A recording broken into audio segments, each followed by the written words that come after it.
We are here at the True Crime Museum in Hastings. It's £10.50 each to get in, and you can come and go as much as you want during the day. And it's a very interactive museum, so you can get your fingerprints taken and make up some kind of crime that you've committed and submit it online. And there's a book available. This magazine is £3.50.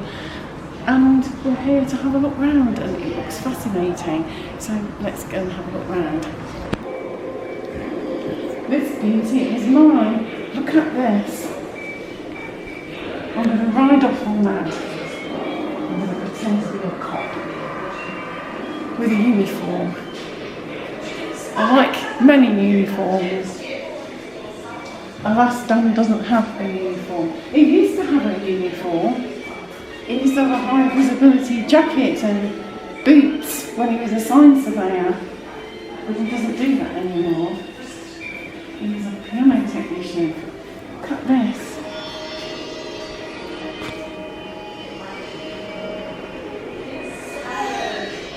There's a pack there on Jack the Ripper.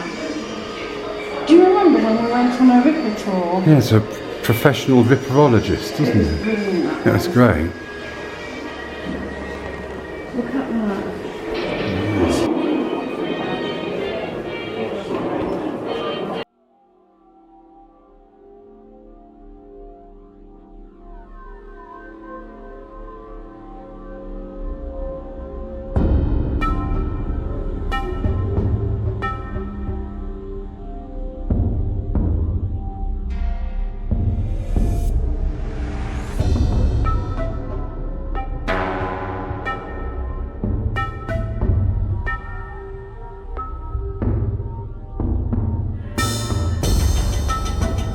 Turn around slowly to see what's under the microscope.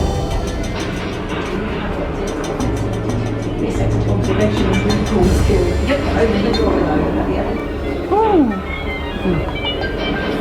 Is it all seeing eye?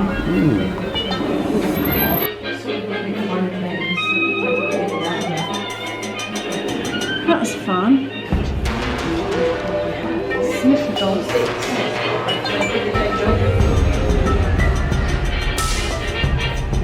To find out what the smell is. Sniffer dogs are used to detect plastic explosives which have the distinctive smell of almonds.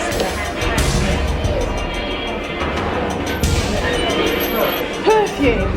Sniffer dogs can track scents left at a crime scene, leading police straight to the perpetrator.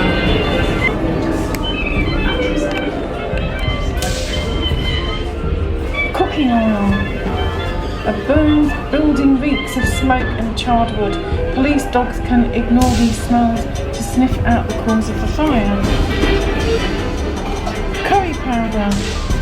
Drug smugglers use pungent substances like curry, pepper or coffee to try and throw sniffer dogs off the scent. But it doesn't really smell that much like curry powder. That's ash. That smells more like fenugreek. Tobacco. Sniffer dogs are used by trading standards officers to find fake and illegally imported tobacco during raids on shops. It smells more like an ash. You know the kind of ash that you get in a fire? It must have been well burned tobacco.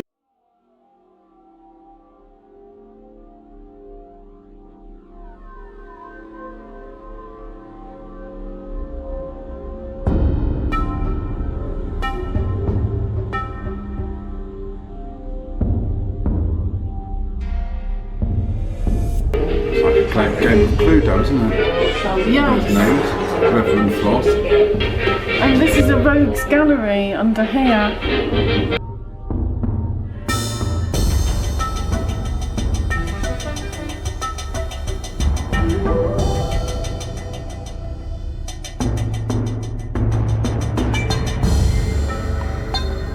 Some have better teeth than others.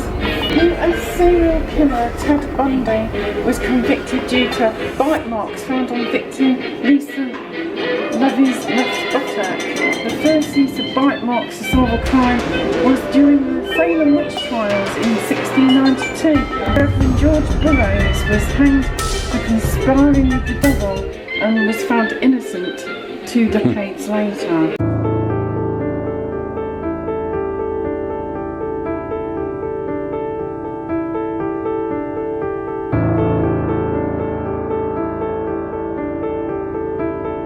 And if you press your thigh and you've got a dent in for a little while, it shows that you've probably got edema or water retention. And then you obviously need more fluid. It could point to larger problems such as heart failure, and you might need water tablets. But in general, it might just be a build-up, and you need more water and less salt to release the edema. He looks friendly. He does, doesn't he? He's got a weird eye as well. He's got one big eye and one narrow eye.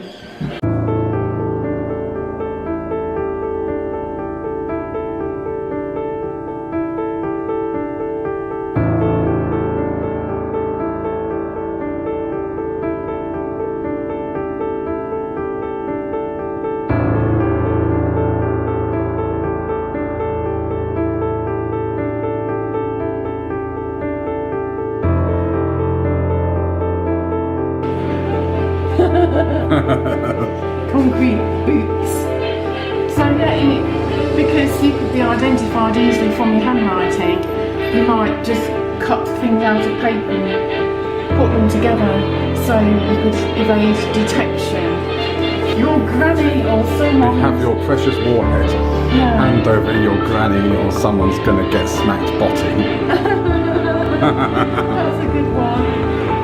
And then on poisons. They haven't got polonium. No.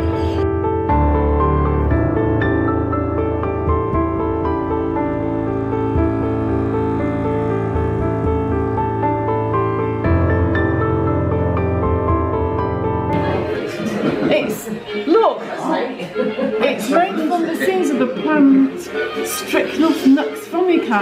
That's one of your remedies that you use. Former remedies, I don't take that anymore.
Apex ruler, mallet, coins, cards, a gun. Pretty close, isn't it? Pipe, picture, they were the only ones. Yeah, if I can remember. Gun, book, gavel, cards, coins. There's something else, I can't remember what that was. Nicholas Nickleby. Yeah, the book. The pipe, that was the one. And the photograph. Yeah. I think we did pretty That's good. pretty good. I think we did pretty good out of that. Yeah. And I would have remembered the others.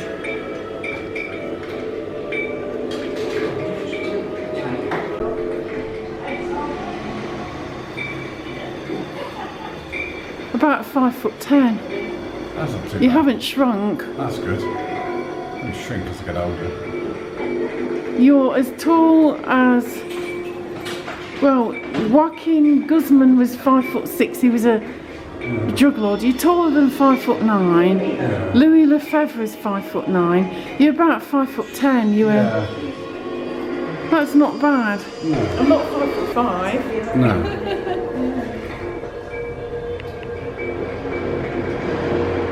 There you are. I've shrunk half an inch.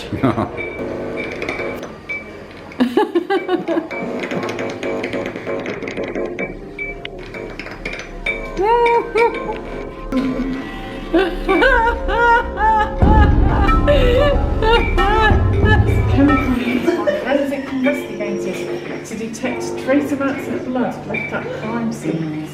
It reacts with iron found in hemoglobin in the blood to create a bright glow in a dark room. Even items that have been wiped clean to the naked eye will reveal their secret stains. Can you see all the blood?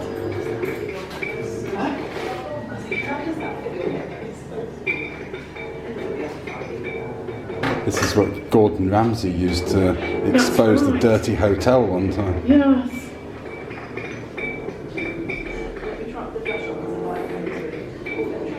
Use the torch to shift blood. You see, it's all. But I could see it without as well. I could just see it. It's splattered everywhere. Somebody's been splattered. There's a handprint there. Can you see the handprint? Yeah. Wow, handprint there. Handprint there.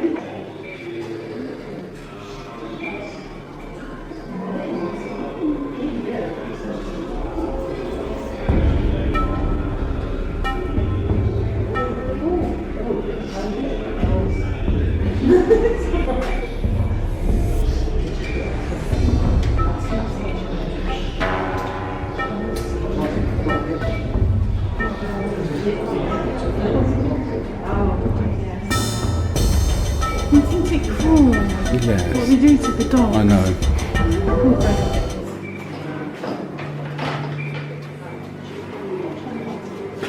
Armed robbery.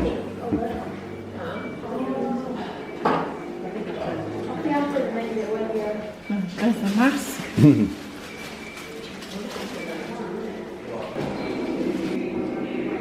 Do you remember the story of the Great Train Robbery? It was before my time. 1963, the year I was born. Yeah. It took them a while to catch up with people. You can read about it there. Yeah. The Criminal Justice Act 1988 offensive weapons made it illegal to trade in sword sticks in the UK. Antique examples over 100 years old are exempt.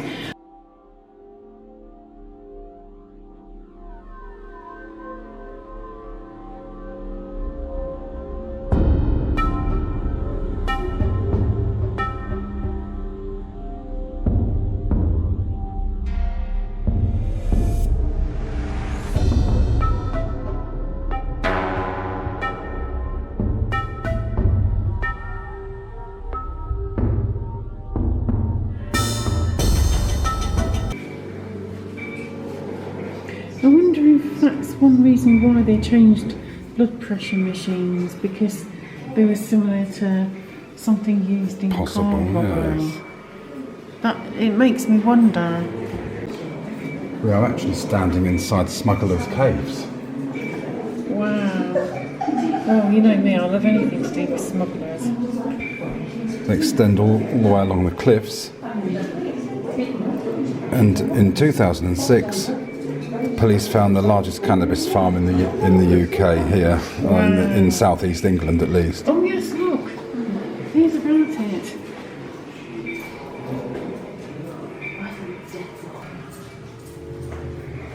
It was the electric supply who realised there was something akin to a factory. Yeah. And then you got something on Christine Keeler. Do you remember that? Yeah. I know you wouldn't have remembered it yourself because it was in the 60s. I've heard about it. But it's one of the most famous cases. And next to it is on Kennedy, and they've just released the Kennedy files, literally a few days ago, which sheds new light on actually who committed the crime.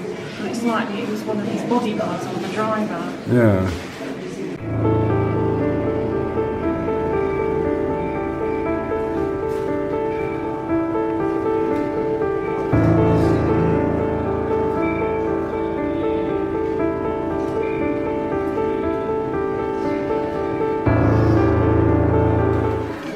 a man trap at Gunnersbury Park Museum on display. It was on display. If it's not on display, it's in the cellar somewhere. We've got some awesome death masks here. So you've got the death mask of Pretty Boy Floyd. He was a bank robber during the American Great Depression. Aged 18, he raided a payroll office. The manager told police, "We've been robbed by a boy, a pretty boy with apple cheeks." The nickname stuck and Floyd hated it. I think during the Great Depression, things were pretty desperate, weren't they? Very. The Unknown Woman of the Seine. A death mask is a wax or plaster cast made of a person's face after death. Death masks have been made of infamous criminals in gruesome celebration of their capture and execution. Before the use of photography, police also took casts of murder victims' faces, so identification was possible long after burial or cremation. And so she was a poor woman. Yes.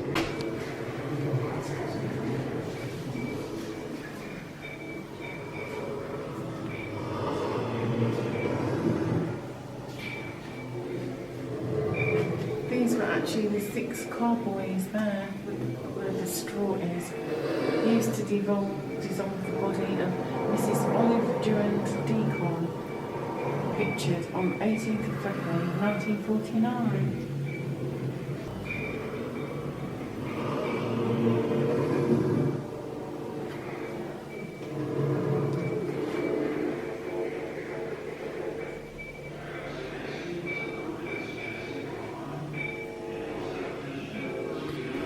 He bequeathed his favourite suit to the Chamber of Horrors. He was hanged in Wandsworth in 1949.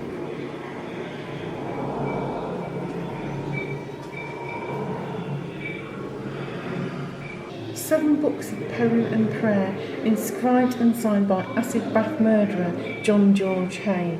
When Hay's hideous crimes hit the headlines, his parents, John and Emily, were shunned by neighbours in his hometown of Atwood near Leeds.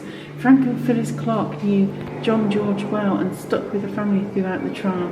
For their loyalty, they were given a long case clock, a dining table, and these books belonging to Hay. We had these books of poem and prayer, and yet he committed gruesome murder. It's such a dichotomy. On the one hand, you've got a really grisly act, and then on the other hand, he's got these books on poetry and prayer. What went through his mind? You know, trying to connect the two aspects of his personality. How can one thing be related to a horrible murder? It makes you wonder, doesn't it, what went through his mind?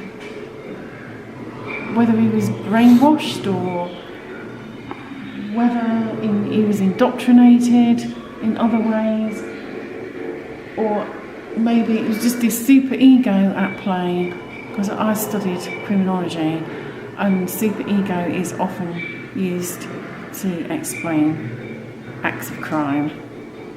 Makes you wonder. But he wasn't a balanced person, that's for sure. Bangu Tres in Rio de Janeiro is run with merciless authority and is rife with gang and drug vendettas. We have the same problem in the UK as well, where the prisons are run by gangs.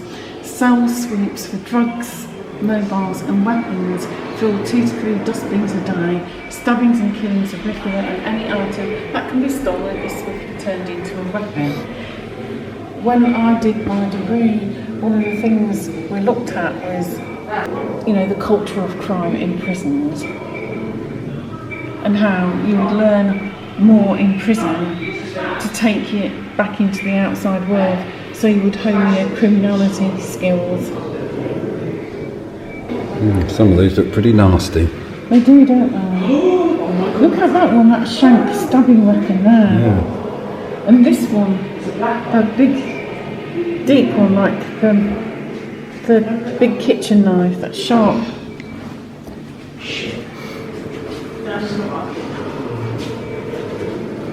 On Severin Kosowski, George Chapman was a skilled barber, could perform minor surgery and charm any woman he chose.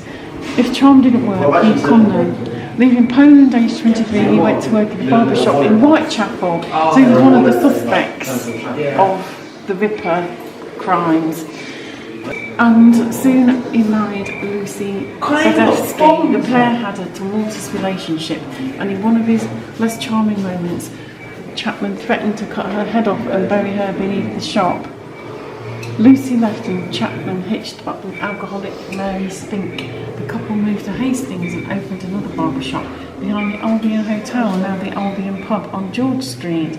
Oh, we've been past there. Mary would play piano while George shaved men. It was a popular combination with locals, but soon trouble started. Mary became regularly and violently sick, so they moved back to London, where Chapman took over a pub in Finsbury. She got worse. Chapman confronted her with brandies, but she died in agony on Christmas Day 1897. He took on a new barmaid, Bessie Taylor, charmed her into the bed where Mary had died, and where 3 years later she vomited her last as well. Maud Marsh was the most unfortunate. A strict Christian, she insisted on marriage before she grant Chapman so much as a kiss. Chapman duly arranged a sham ceremony and got down to what he did best. Maud died on 22nd of October 1902. So was he the Ripper? Yes.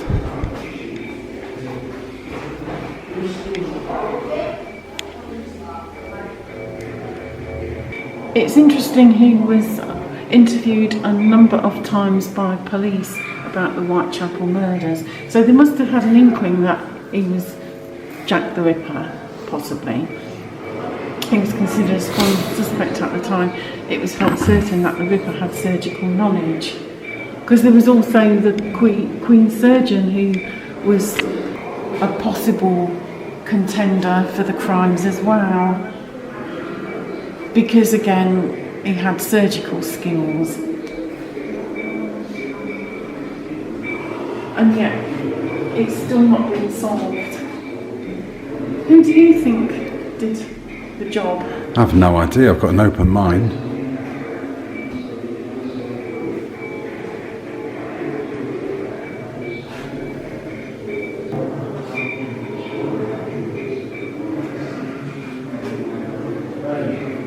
Here's somebody who finished off elderly patients. That was nice of him, wasn't it? That's said to have happened in more recent times in care homes and places of medical intervention. And then there's that film that we saw recently, wasn't there? Yes. Who was in it? I can't remember. Lovely, drilling a hole in someone's head. Forgery. Fake coins here. About half crowns.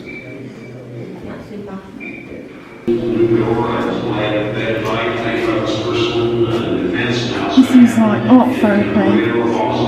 I once went to a lecture on art therapy, and there was works shown by Ian Brady and Peter Sutcliffe. Peter Sutcliffe, it was a self-portrait, so there was himself, and then next to him there was a canary in a cage.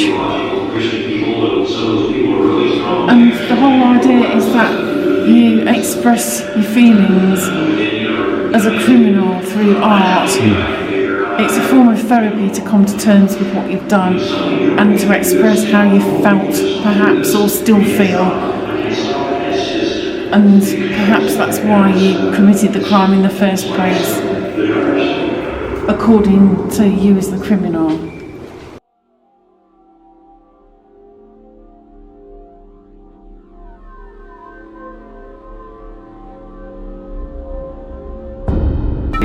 Reggie Cray. The Crays lived down Valley Street. So you've got Brick Lane and you've got Buxton Street. So if you go down Buxton Street, in the left you've got the railway arches and various businesses. Then the right you've got houses. That is Valens Street, and it's still now got a horrible energy to it. I had to go down to Valens Street on one occasion because my boss at the time had left his motorbike in the repair workshop. So I had to literally go on Valens Street where the trays had been and towards the railway arches.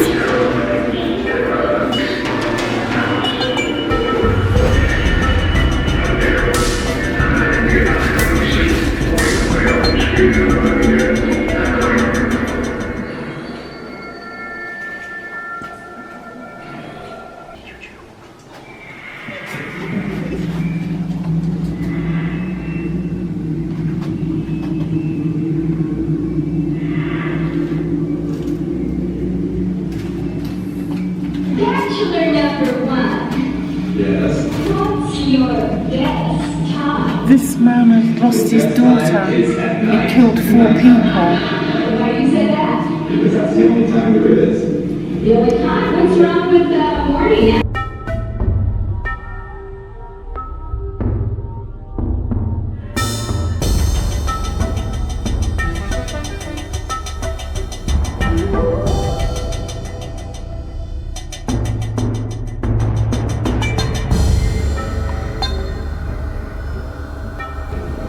Fakes gallery. That's fake. That's real. That's real.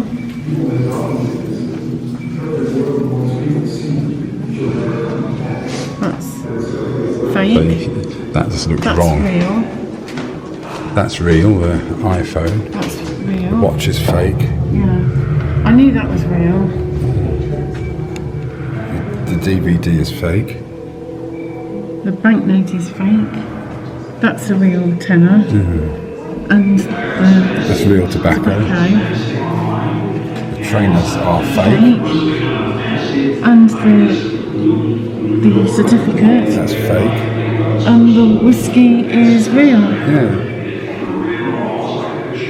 I thought the whiskey was real, but the clothing is usually fake. It just because- looks wrong. Yeah, there's loads of rip-offs. And there's just some little detail, tiny little detail that's not quite right.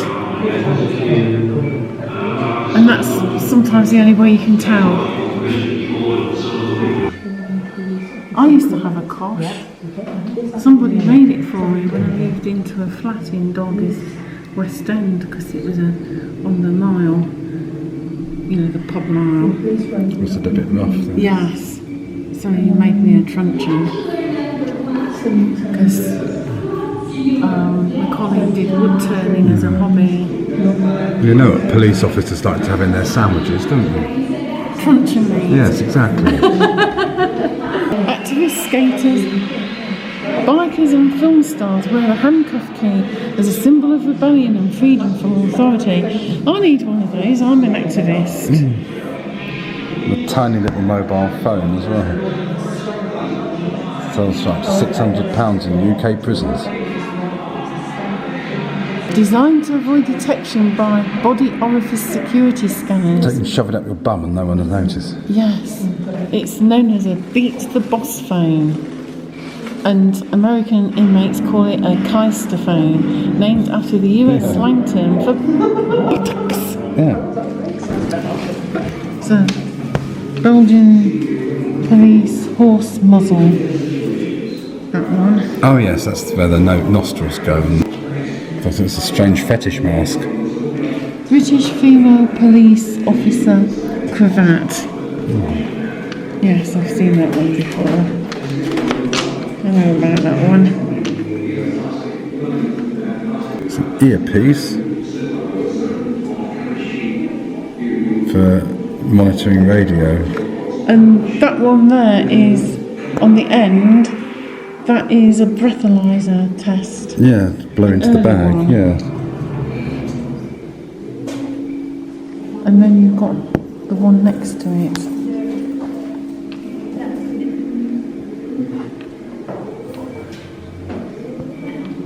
Officer's ID badge in Braille. And here's the rubber bullets.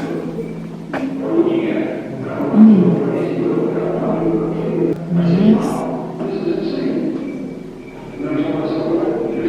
They're less lethal apparently, but they can still cause a lot of damage. Bone breakage, heart stoppage, and sometimes death. Yeah, they can be lethal. Yes. Evening all. Evening all. Hello, hello, hello. What's all this then? He's got on with his head.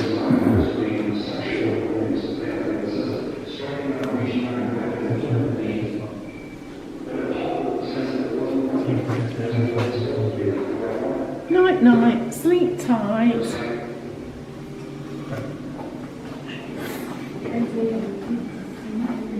Sleep tight, lovelies. Yes, they certainly look charming, don't they?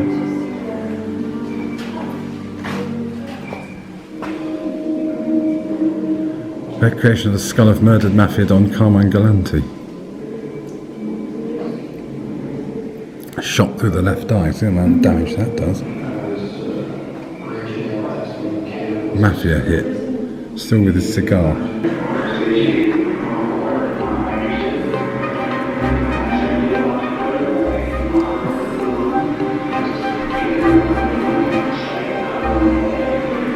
Boffer boots. So charming people, aren't they?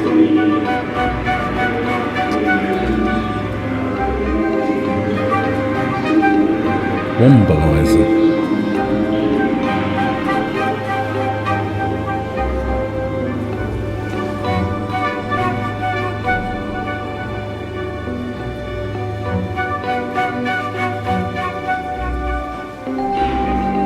Nothing to declare, Ronnie 9.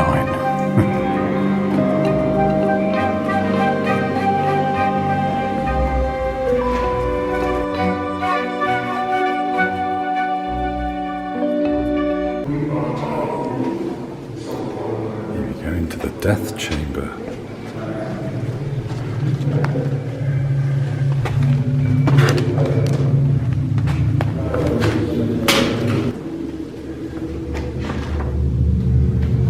Had your bath? Not off. You There's cut a the spider in the bath. Lovely. Is it a real one? It is. You cut the bodies into small pieces using a saw and burnt them in the fireplace. It took 3 days to reduce each victim to ashes, which he scattered from the window of his car on the A13 road. No trace was ever found. He was out the whole life in prison for that. Bath was removed, taken to Tower Hamlet's waste depot. That's moved to Hayden allotments in Walthamstow. Walthamstow. Hangman's noose. Given them enough rope. 1961, Lincoln Prison. Have you been to Lincoln Prison, babe? I don't think we have. I have. Yeah. A long time ago. Yeah. It's worth a visit. We went to the cathedral, didn't we? That's the haunted. Yes.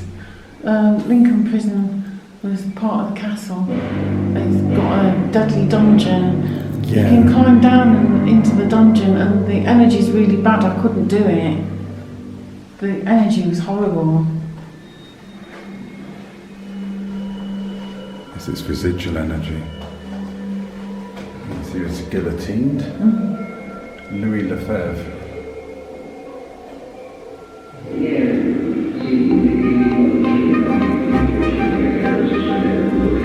He had a brain autopsy.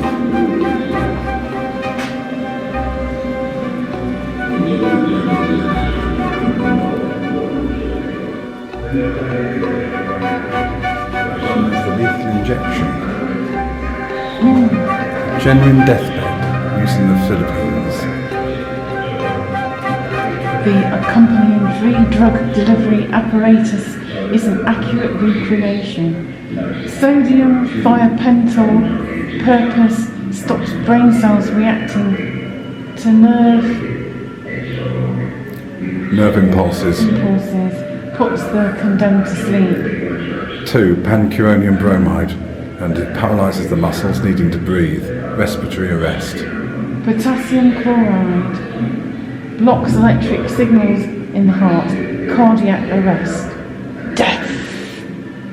I think one of those would be enough to finish someone off. I do.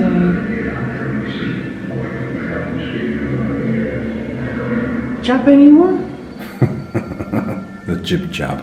So that was our visit to the True Crime Museum. Absolutely amazing, really great value for money. Very interactive, you can really get involved.